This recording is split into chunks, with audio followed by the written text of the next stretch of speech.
তোষণের রাজনীতি তৃণমূলের। মালদায় ইমাম মুয়াজ্জেমদের সংবর্ধনা। মিমের শক্তি বাড়তে কি আচমকা ইমাম প্রীতি? মিম বলছে ভয়ে কাঁপছে শাসক, মানতে নারাজ ঘাসফুল। শীতের মালদায় রাজনীতির হাওয়া গরম।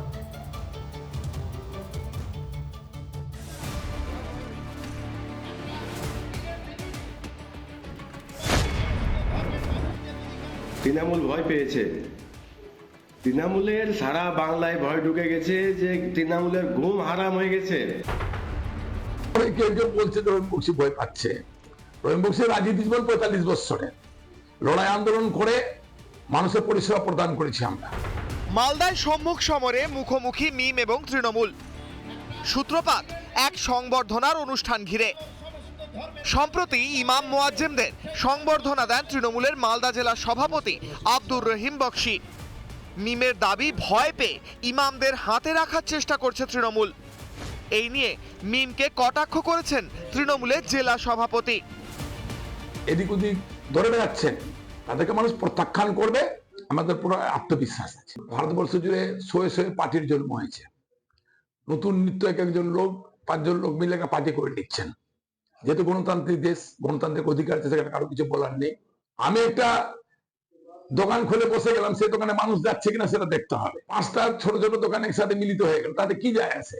মানে মাথা ঠিক নাই, মাথা ঠিক আর হবে না। কারণ সংখ্যালঘুরাও বুঝে গেছে যে আপনাদেরকে 15 বছর ভোট দিয়ে কি ফল পেলাম।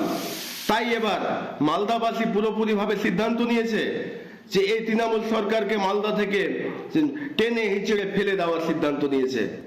ইমামদেরকে সম্বর্ধনা জানিয়ে ভাববেন যে সংখ্যালঘু ভোট ভাগ করে নেব, এই দিন শেষ হয়ে গেছে। 2026-এর পশ্চিমবঙ্গের বিধানসভা নির্বাচন রাজ্যের প্রত্যেকটা মানুষের কাছে একটি অ্যাসিড টেস্ট।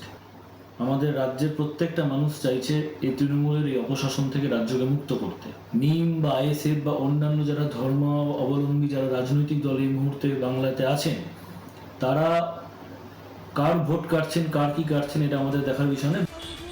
মালদা মুর্শিদাবাদে শক্তি বাড়িয়েছে মিম। নিয়মিত কর্মসূচিও চোখে পড়ছে। তাতেই কি তৃণমূলের হাঁটু কাঁপছে?